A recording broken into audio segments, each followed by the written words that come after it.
Chris, I got a question for you. What if the worst thing possible happened? What if the bottom just drops out of your life tomorrow? How are you going to deal with just everything falling apart?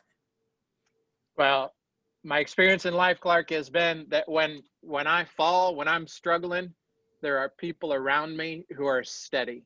That's one of my favorite things about being a Christian. My favorite thing about authentic community is there's always somebody, a reasonable voice, a loving hand, a warm embrace to help me when I do struggle. That's a good answer, but what if it happens to everyone at once, Chris? Like literally, I don't think we have to think too hard to think, what if just everything falls apart? The country just destroyed tomorrow, society crumbles. Look at the political world around us, Chris. It's nuts. It's gonna, like, everything looks like it's gonna fall apart. What then, Chris? But that's not hard to imagine, Clark, because of what's going on in our country today and just 2020 in general.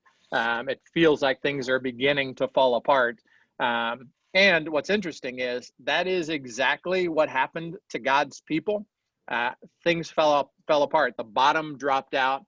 The nation was destroyed. There was civil war. People were hauled off into exile. And the people were doubting God. They're like, where are you, God? Don't you care?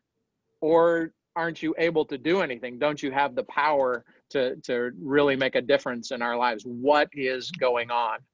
Yeah, and that's a question we're asking today. And it's the question that the author of the text we're going to read this Sunday, 1 Kings 12, he's looking back about 300, 400 years at this key moment in Israel's history when everything starts falling apart, when the new king wouldn't listen to good advice, civil war starts, the nation just breaks apart.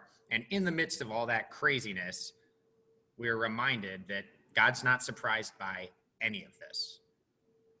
God is not surprised. And we are looking forward to seeing you on Sunday. So read 1 Kings chapter 12.